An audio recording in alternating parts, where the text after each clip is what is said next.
Colors. In the world of colors, even if they stand together, do they have their own identity? Behind every solid color, there is whiteness.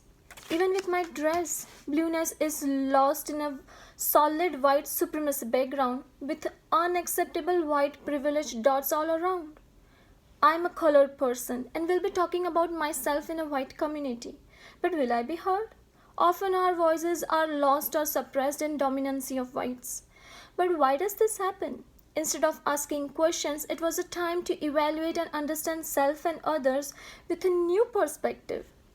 Being colored female immigrant, I was uncomfortable to think about concepts of being Canadian, race, class, gender, and more in a white society. But it was okay to be distressed among white society, to make my baffling self to think critically.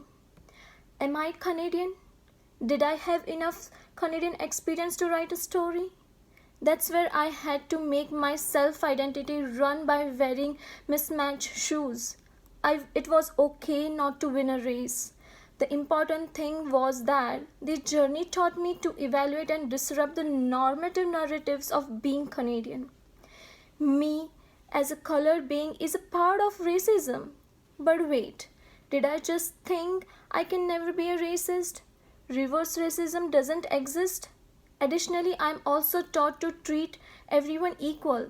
James Deschuk, in Clearing the Plains, calls these as a common rebuttals. No sooner I became a colored immigrant, I learned that a lot of my thoughts about indigenous people were racist. And this difference in common rebuttals shook me in my understanding of racism. Michael D'Angelo tells us that it's okay to be racist. It's not wrong, because every time it's not linked with an action of injustice, but it is to utilize unseen privileges.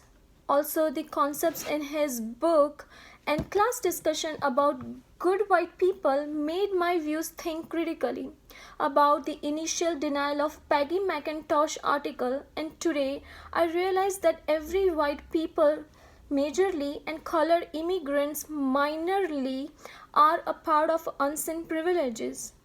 Growing up in an East Indian class system, I had learned that working harder cannot pay off even within our own colored class. Then why would be the case in dominating society? And that's why Cameron Russell's phrase, "You have won a genetic lottery and recipient of legacy to cash out," struck me even though I wasn't white. Myself easily agreed with D'Angelo and Mary Walsh's views on class act as operation, and eliminating class will eliminate problems is a myth of meritocracy. Because of my personal experience, my grandparents' hard work neither helped in changing our middle class nor our problems of being unprivileged. But I also learned to stop putting labels on everything. By more constructive approach, I started working to unravel intersectionality of discrimination in self, stories, and course concepts to see how I may be upholding systems of oppression in various ways. Disrupting norms of gender binary is okay.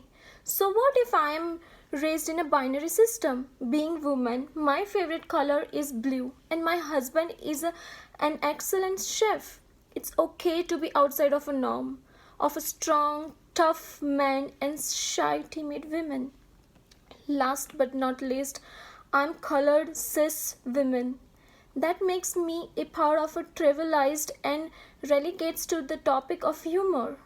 Such classism makes myself overlooked in society. But self-awareness of white privileged, white fragility, intersectionality of discrimination will help me to educate my white students in a more responsible way. Thank you.